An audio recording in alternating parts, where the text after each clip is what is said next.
Welcome to Magic Boy Productions. I'm Ben, aka Magic Boy on Magic Online, and this video is the first in my Commander Fundamentals series, which will explore subjects relevant to the format, with a particular focus on how they affect deck building. Today I'll be covering archetypes.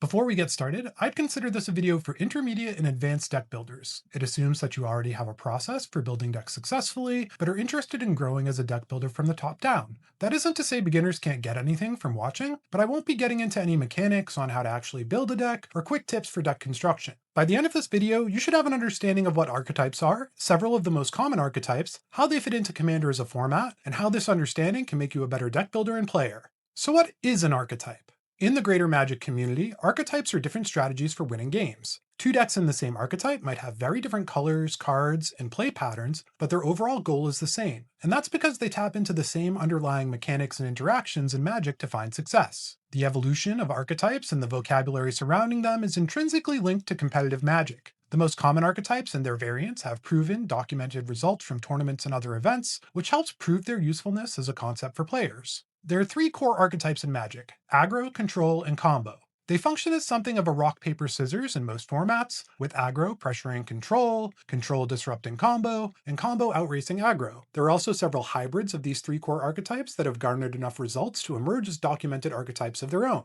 Aggro decks leverage efficient threats, often supplemented by direct damage, to take their opponent out as quickly as possible. Control decks leverage card advantage and interaction to deal with whatever threats opponents present, eventually making it impossible for their plan to succeed and winning from there. Combo decks leverage unique card interactions to create a sudden winning game state. The hybrids that emerge usually staple two of these terms together: Aggro Control, Control Combo, and so forth. One hybrid archetype that has emerged and is particularly prevalent in the Commander format is Midrange. This archetype exists somewhere between Aggro and Control, with the general theory that against Aggro decks, it will function as Control, and against Control decks, it will function as Aggro. Midrange decks tend to focus on value, and the strategy gained prominence as Magic design shifted to make it so that many creatures provide value even if they're removed. Tournament players refer to Midrange as a 48% strategy. It's seldom the best deck in a given environment, but it has some game against everything. In 60-card formats, as long as you draw the right cards for the right situations, you can handle whatever your opponents throw at you, so there's always a shot. And midrange decks can struggle when they don't find their interaction against Aggro or Combo, or their threats against Control.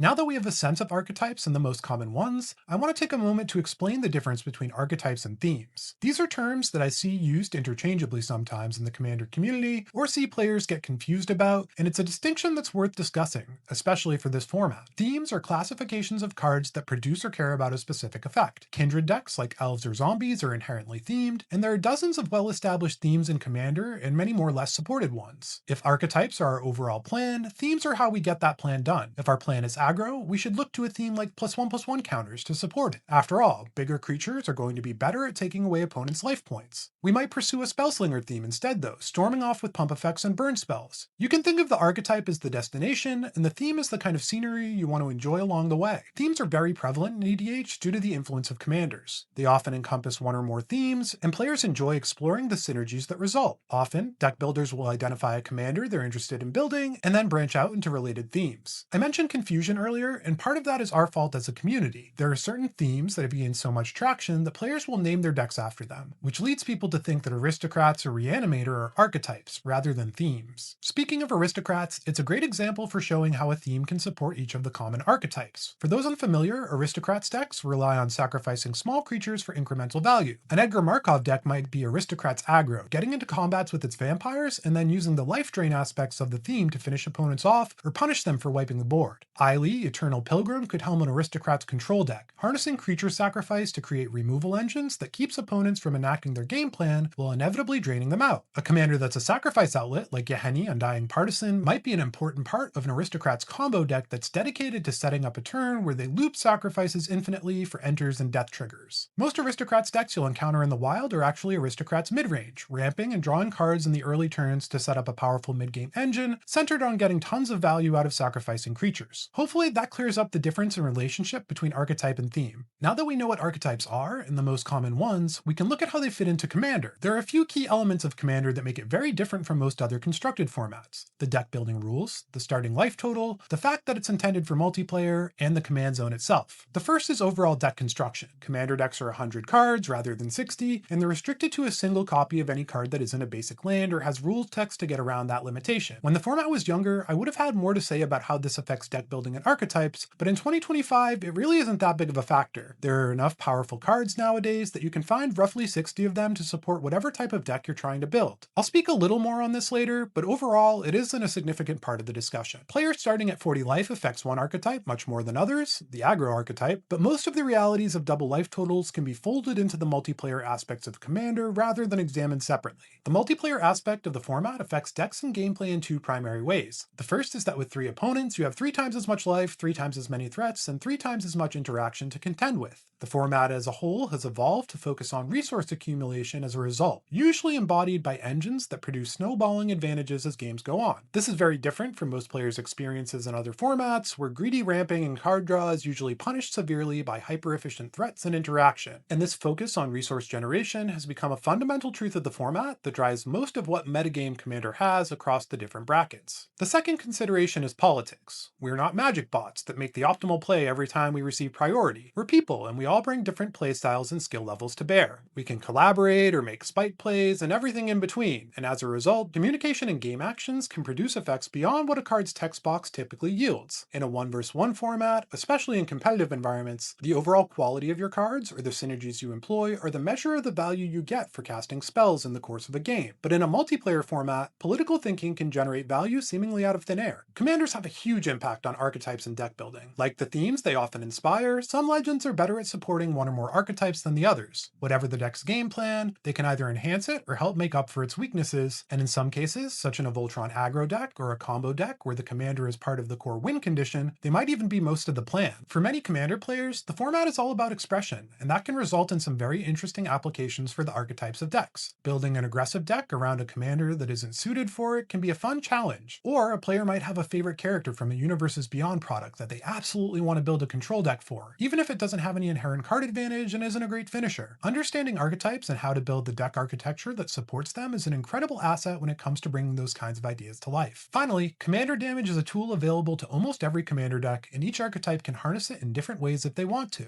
Now that we've figured out what makes Commander so different from formats like Standard or Modern, we have 3 questions that we can ask ourselves about each archetype to try to adapt them to the resource-focused multiplayer environment they'll exist in. For each of the archetypes we've covered so far, we'll go through and ask these questions. How does the archetype create advantages and accrue resources? What is the political role of the archetype at the table? How does the commander factor in? I'm not going to go into a lot of depth on each archetype in this video, but I'll probably release future videos devoted to specific archetypes that explore the concepts more thoroughly. A little later in the video, I'll provide some example of decks I've built from each of the core archetypes as well. Life is a resource is an axiom in Magic, but for aggro players in Commander, damage is a resource, and generating other resources should usually be tied to damage or have the goal of producing more of it in some way. Many aggro decks achieve this through attack and damage triggers, turning the combat step into an engine every single turn. Equipment is also a common component of this dynamic, avoiding creature-based board wipes and allowing players to get more damage, value, or both out of their attacks. Aggro decks can also create engines that generate damage or threats. Often this takes the form of token production, and then you throw in an impact tremors effect, and you have a machine that eats life points. Or it might be an engine that creates massive pump effects for one or more creatures, making them capable of tackling the 40 life that players start with.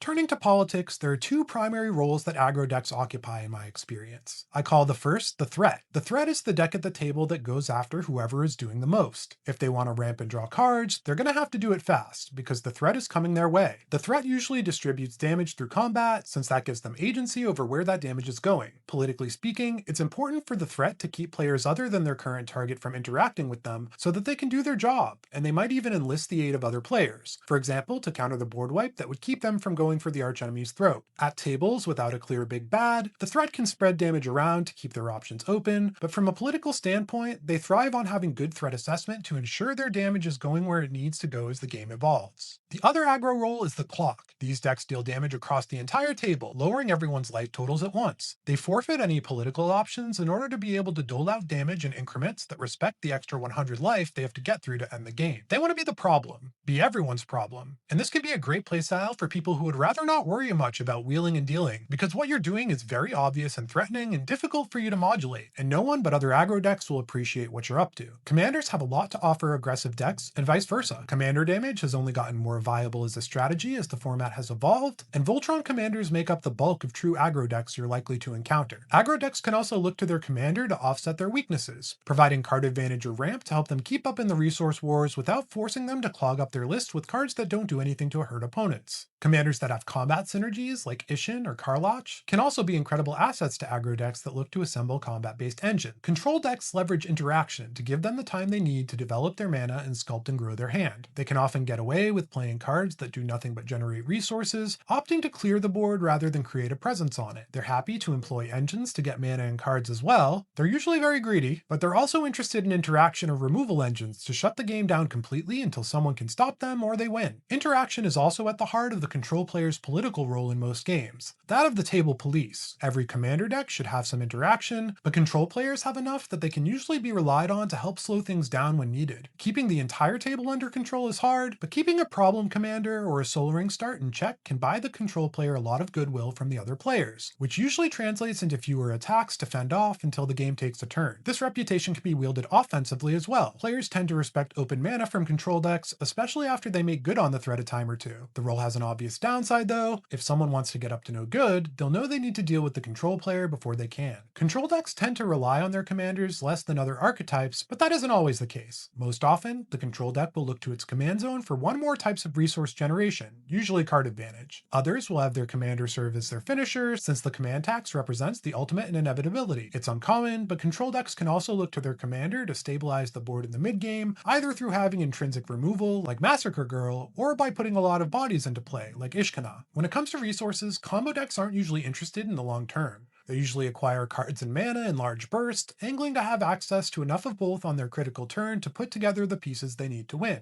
If their combo is propped up by a particular theme, they may also lean hard into related synergies in the early and mid game to build up to their combination, which can be very explosive but very fragile. Editor Ben here. This clown forgot to mention a key element of how combo decks approach resources: tutoring. Tutors are worthy of a video all their own, and any archetype can make use of them, but since combo decks need to find very specific cards in their 100 card list, they tend to make more use of tutors than other types of decks, and it's a very identifying element of this archetype.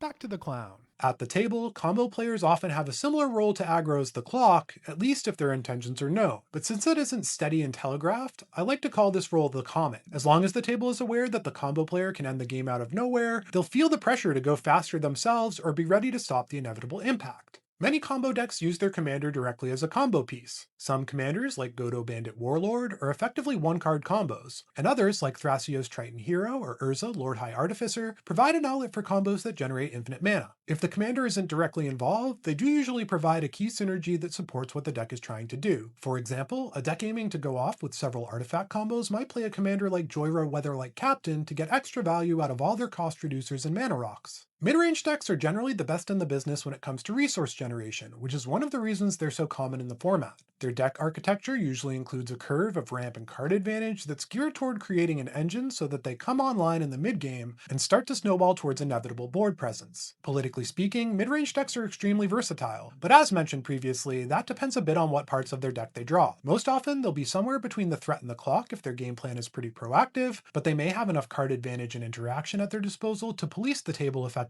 as well. More than anything, midrange has more flexibility than other archetypes when it comes to advancing their own plan or stopping others, and once their engine has been running for a bit, they can usually do both at the same time. Midrange decks can employ almost any commander, and usually look to their commander for the themes that make their engine function. The commander might be part of that engine, like Shanid, Sleeper's Scourge in a Legendary Matters deck, or they might be a force multiplier for a theme, like Elish Norn, Mother of Machines in Blink decks, or Mendicant Core, Guidelight in Artifact decks. We're about halfway through the video now, and if you're still watching, take a few seconds to like, subscribe, and comment. The kinds of format philosophy concepts in this video are present in all of my content, and my gameplay videos are usually more fun. If you like these ideas and want more people to be exposed to them, interacting with the videos is the best way to help the channel grow. Now let's get back to archetypes. I do want to talk a little more about midrange, since it's the archetype you'll encounter most often in Commander, and because there's been a fair amount of discourse about that prevalence being a problem. I don't think it is a problem, and I think there are some very valid reasons for it being so so commonplace. The first is that most players who start playing Commander do so with pre-constructed decks, or building decks using a template like those provided by the command zone. These lists are inherently set up to enact a mid-range game plan, and so as players branch out from them, they tend to skew towards the deck architecture that they're used to.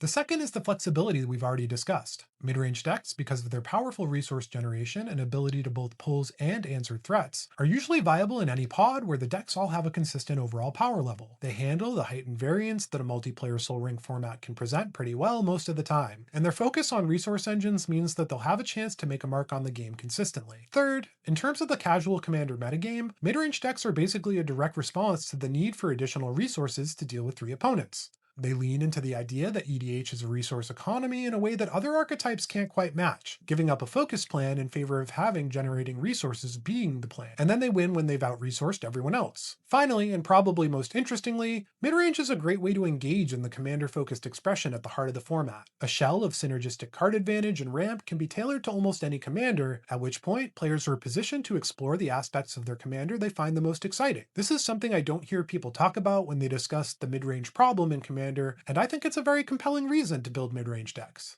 I want to add one more archetype to the mix, one that isn't particularly core for Magic as a whole, but which is fairly popular in Commander as a response to the prevalence of midrange decks: Ramp. Ramp decks aim to skip to the late game as soon as possible. They focus almost exclusively on developing their mana capabilities in the early and mid game so that their late game comes as soon as possible, and usually it's much bigger than the late game that other decks are capable of producing. It likes to go over the top of the rest of the format, but especially over the top of midrange lists. Politically speaking, ramp decks exist in a similar space as combo decks. Once an opponent has ramped for 3 turns in a row, you know something bad is coming, but you aren't sure what. Ramp lists don't tend to have a lot of room for political maneuvering with savvy players for this reason, but they aren't quite as threatening as combo decks since they'll usually need a few more turns to close things out. Commanders can benefit ramp decks in several different ways. Mana dork commanders like Radha, Heretic Held can enable decks that effectively start their curve on 4, casting cards like Explosive Vegetation consistently to access 7 mana as early as the 4th turn of the game. Many Simic ramp decks have commanders like Tatyova Benthic Druid or AC Tyrant of Gyre Strait, landfall card advantage engines that have natural synergy with the plan to dump lands into play. Ramp decks might also put a finisher like Koma Cosmos Serpent or Maelstrom Wanderer in the command zone to ensure they have a potent threat to deploy before people are ready to deal with them. Now that we have a sense of how the different archetypes tend to be built and operate in the format, I want to stress that most commander decks are hybrids of archetypes rather than pure anything. Midrange is very popular, as we've discussed, and is inherently a hybrid archetype, and most other decks tend to at least touch on another archetype. I find it helpful to think of many decks as having a primary archetype, which is what I've been yapping about this whole time, and then a sub-archetype, which is usually something of a plan B, or just an indication that the deck leans more one way than another on the proactive to interactive spectrum. This archetype straddling happens for a few reasons. The first is that combo pervades Commander as a format. Because you need a way to close out games, other archetypes will often have late game combos or soft combos as win conditions, and that may infiltrate the architecture of their decks enough for it to become a sub-archetype for them. Commanders themselves can also make it easy to host a sub-archetype without having to devote too many cards in the 99 to it. If you have a commander like Yorion or Teysa or Zov Sion that can help set up a removal engine, you can get very controlling without being packed to the gills with interaction and raw card advantage. This is also where the other deck building elements of Commander come into play, with singleton 100 card decks, including packages of cards that do a specific thing that isn't what your deck is all about, can add some additional dimension to your plan, allowing you to flex into more aggressive or mid-rangey or controlling capabilities. A good example is something like a Stoneforge Mystic package. You don't need to load up your deck with equipment to do the Voltron thing. You can just grab a Blackblade Reforge when there's an opening and go to town. This works best when the package touches on one of your deck's themes in some way. A Stoneforge package can be integrated into an artifact deck pretty easily, or might be more worthwhile in a token deck that is already looking to play Skullclamp.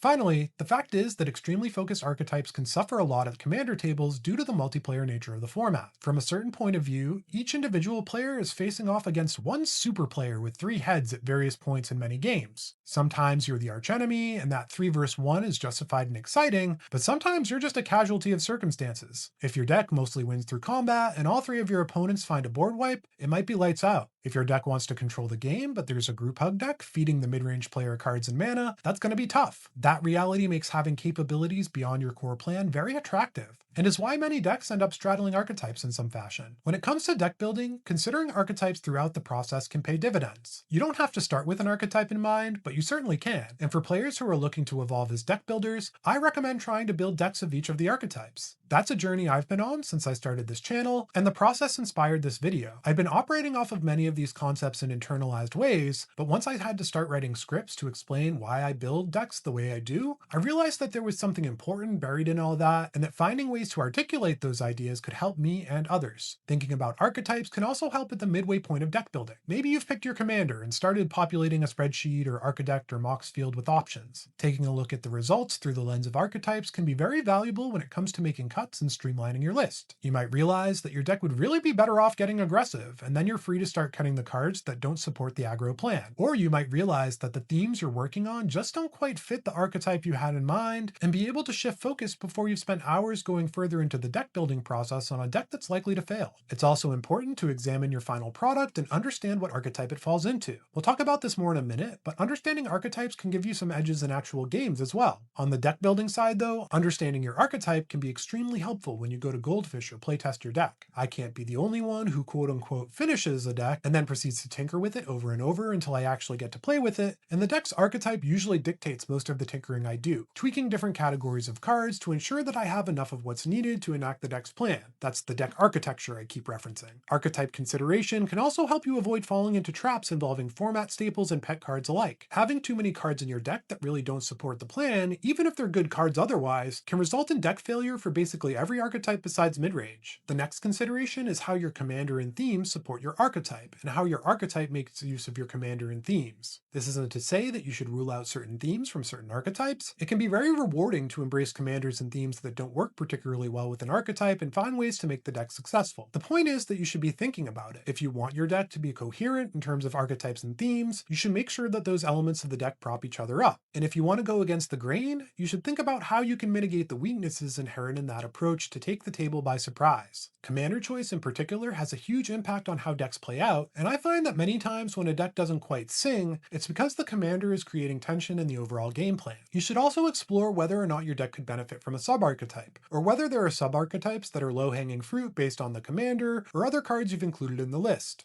Commanders that tutor, like the Sariyama or Rocco Cabaretti Caterer, are great for this, making it simple to work in a package that adds more capabilities to the deck without watering down the main strategy too much. If you identify the potential for a sub-archetype in your deck, you can also consider switching to a commander that helps brings it to life. For example, swapping in Servandum Sunstar Exemplar to put some removal in the command zone and open up control as an option in your aristocrats list. The first deck I'll use as an example is my Inspirit Flagship Vessel Artifact Aggro list. You can find links to all the deck lists I'll talk about in the video description, along with my deck tech and gameplay videos so you can learn more or see them in action if you're interested. The core archetype of this deck is Aggro of the threat variety. It can pick and choose who it pressures, and thanks to Inspirit, can usually target 2 players at once if needed, one with aggression from the 99, while Inspirit flies in for commander damage against another. I realized as I was tinkering with Inspirit that it really wants a creature to station it on turn 1 or 2, and once I had started exploring that kind of curve of creatures, it became obvious that an aggro plan would work well, especially since Inspirit's text box provides some excellent protection against sweepers,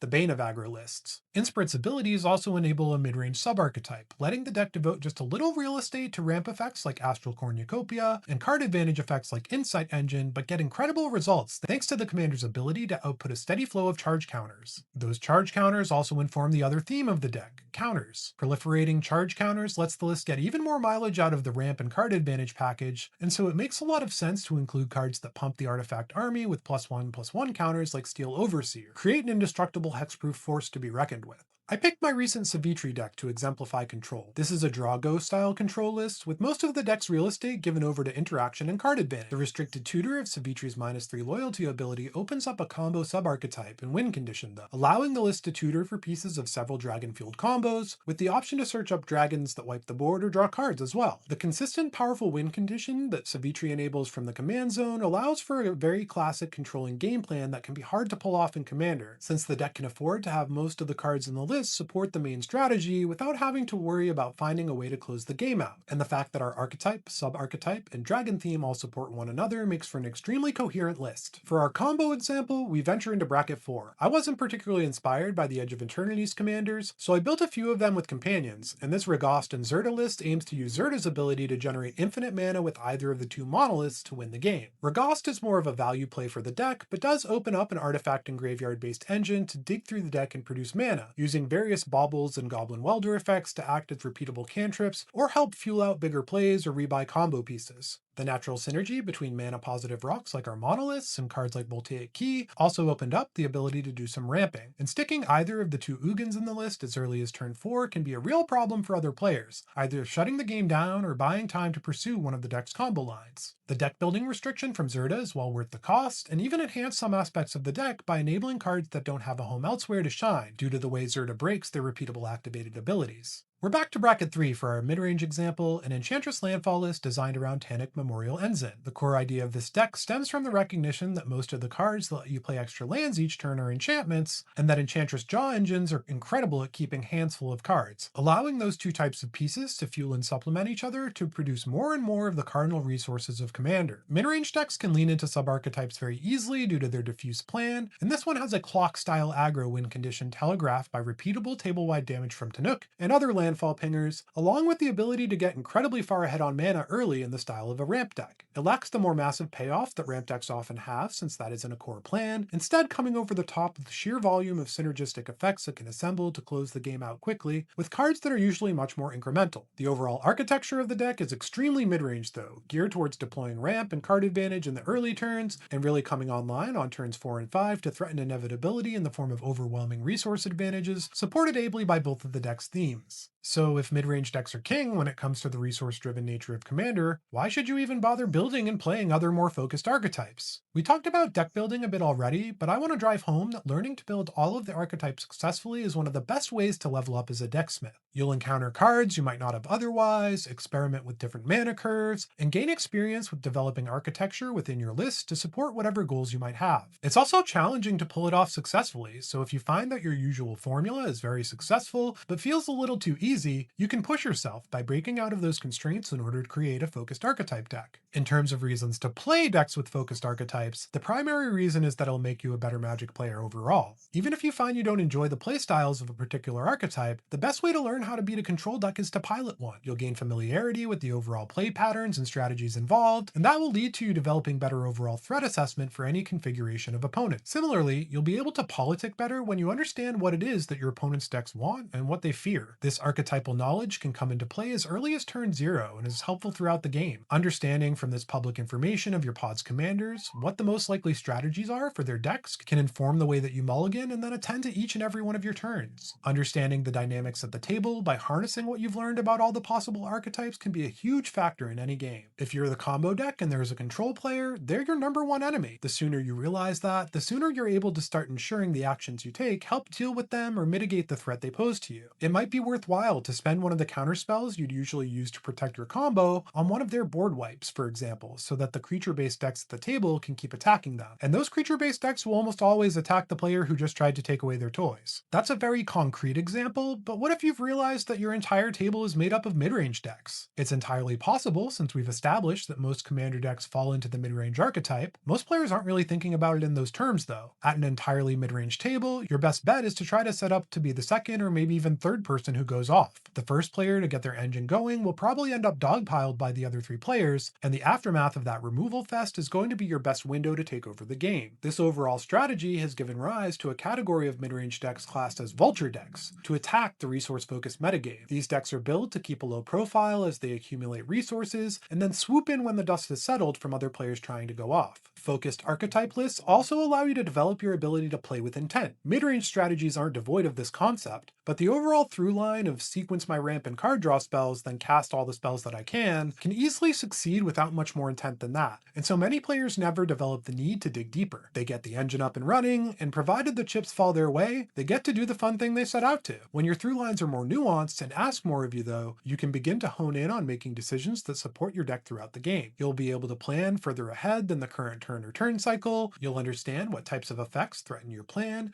and what does and doesn't warrant the use of your cards and mana. In short, you'll be able to distill your overall plan to every action you take, from the seemingly small ones like which land to play, to bigger, more complicated ones like dividing up a large board of attackers. I'll be exploring archetype gameplay considerations more thoroughly in future dedicated archetype videos, but the main concept I'm hoping to convey in this section is that just being aware of the different archetypes and how they interact, or might interact, can help you become a better player. And once you start thinking in these terms during the games you play or content you watch, you'll begin to get a sense of how to approach different configurations combinations of archetypes at your table. So what are the things I hope you take away from this video? First, that archetypes are definitely a thing in Commander, but that our understanding of them from other formats has to be adapted or even warped to accommodate the unique elements of a multiplayer environment with very different deck building rules. Second, that understanding and thinking about archetypes throughout the deck building process can help you streamline your lists, and that exploring deck building for the different archetypes can make you a better deck builder overall. Third, once you start thinking about archetypes, you'll begin to notice how they come into play during games, and eventually be able to maximize your game actions and political intrigue to account for them. And finally, I want to make it clear that mid-range decks are entirely valid. If I've given you the impression that I think mid-range is easy mode for Commander, well, that's kind of true, but only in a very elementary way. It's not bad to have an easy way of doing things that people want to do in the format. I love Commander, and I want more people to play it, and I want more people to build decks to play. With that in mind, most players aren't really even aware that they're playing mid-range decks or what that means, and realizing that is the first step to mastering mid-range deck construction and play patterns, and then branching out from there. That's going to do it for today's video. If you haven't already, definitely click that subscribe button, toss up a like, and leave a comment. I'd love to hear from you. This is my first time doing a pure theory video, and your feedback will help make the next one even better. Let me know if you agree with me, disagree with me, or if there's anything obvious I missed, and sound off with topics you'd like to see me cover in the future. Thanks for watching, and good luck and have fun in your future endeavors. Magic Boy out.